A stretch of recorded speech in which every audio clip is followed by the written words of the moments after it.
ഷൊർണൂർ കുളപ്പുള്ളിയിലെ വീട്ടിൽ കയറി കവർച്ച നടത്തി മുങ്ങിയ പ്രതികൾ പിടിയിൽ. വീട്ടിൽ അതിക്രമിച്ചു കയറി പണവും സ്കൂട്ടറും മോഷ്ടിച്ച കേസിലെ പ്രതികളെയാണ് ഷൊർണൂർ പോലീസ് പിടികൂടിയത്. പ്രതികളെ കോടതി റിമാൻഡ് ചെയ്തു. മലപ്പുറം കരുവാരക്കുണ്ട കുട്ടത്തി പട്ടിക്കാടൻ വീട്ടിൽ അബ്ദുൽ സലാം, മലപ്പുറം കരുവാരക്കുണ്ട പുന്നക്കാട് പട്ടിക്കാടൻ വീട്ടിൽ സുഹൈൽ എന്നിവരെയാണ് ഷൊർണൂർ പോലീസ് അറസ്റ്റ് ചെയ്തത്. മറ്റൊരു കവർച്ച കേസിൽ ധർമ്മടം പോലീസ് അറസ്റ്റ് ചെയ്ത കാസർഗോഡ് ആലാങ്കൊമ്പ് കൊപ്രപ്പറമ്പിൽ KP സിദ്ദിഖിനെയും കേസിൽ പ്രതി ചേർത്തിട്ടുണ്ട്. കഴിഞ്ഞ 16-നാണ് മോഷണം നടന്നത്.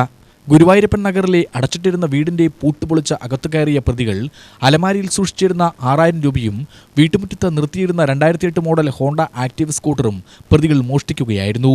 പോലീസ് നടത്തിയ ഊർജിതമായ അന്വേഷണത്തിനിടെയാണ് മറ്റൊരു കവർച്ച കേസിൽ KP സിദ്ദിഖിനെ ധർമ്മടം പോലീസ് അറസ്റ്റ് ചെയ്തത്. പിന്നീട് ഇയാൾ നൽകിയ മൊഴിയിലാണ് കുളപ്പുള്ളി മോഷണക്കേസിലെ ചുരുളഴിയുന്നത്. സിദ്ദിഖിന് കേരളത്തിലെ വിവിധ സ്റ്റേഷനുകളിൽ സമാന കേസുകളുണ്ട്. DYSP Saju K Abraham, CI P Vishnu, SI KP Ashwan, SI Binoy Kuriakose, ASI K Anilkumar, senior civil police officer T Sajeesh, civil police ഓഫീസർമാരായ സുജി ശേഖർ, മനോജ് എന്നിവരുടെ നേതൃത്വത്തിലുള്ള സംഘമാണ് പ്രതിയെ പിടികൂടിയത്. UTV news, Palakkad.